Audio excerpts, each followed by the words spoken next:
Friends, good morning. তো চলো, আজকের যে এক্সারসাইজ হবে এটা হলো প্লাঙ্ক।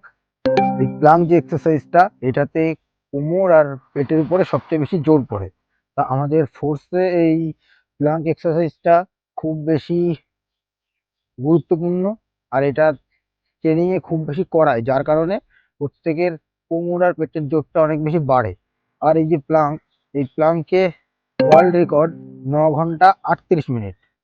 মানে 9 ঘন্টা 38 মিনিট ধরে একজন এরকম প্ল্যাঙ্ক পজিশনে স্টেবল ছিল। তো আমাদের অত টাইম দরকার নেই, কিন্তু আমাদের এটা টাইম বেস, ফলে 3টে সেট করতে হবে নির্দিষ্ট টাইম হিসাবে। তো চলো দেখে নেওয়া যাক এই প্ল্যাঙ্ক কিভাবে করতে হয় আর কিভাবে করতে হবে। অ্যাট ফার্স্ট অ্যাট ফার্স্ট এই পজিশনে আসো। এসে মাথায় রাখতে হবে এই হাতটা যেন 90 ডিগ্রি থাকে। থাকলো 90 ডিগ্রি, মাথা সামনে, এভাবে হোল্ড করে থাকো।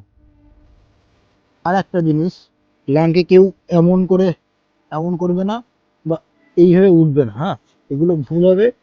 সব সময় তোমার যেটা করতে হবে, এই যে কোমর সোজা আর পিঠটা একটু মানে টান অবস্থা থাকবে, আর কোমরটা সোজা, মাথা সামনে। এটা প্ল্যাঙ্কের বেস্ট পজিশন। এইভাবে এখানে সবচেয়ে বেশি প্রেশার পড়বে, যেটা বললাম, পেটের উপরে আর লোয়ার ব্যাকে। আর এর যে সেকেন্ডারি মাসেল তোমার ট্রাইসেপ, শোল্ডার। তো এই প্লাঙ্ক যেটা, এটা তোমার টাইম বেস হিসাবে করতে হবে। মানে ধরো প্রথমবার 30 সেকেন্ড করলে, সেকেন্ড সেটেও 30 সেকেন্ড করলে, এভাবে করতে হবে। আর প্লাঙ্ক যাদের বিগিনার লেভেলের জন্য খুব ভালো এক্সারসাইজ। যারা নতুন করছো তাদের দেখবে 30 সেকেন্ড হোল্ড করে থাকার পরে তোমাদের কোমর বা পেটের ওই পোর্শনটা কাঁপা শুরু হয়ে যাবে। সেটা তখন তোমরাই বুঝতে পারবে যে হ্যাঁ, ফ্যাট বার্নের এটা একটা ভালো এক্সারসাইজ।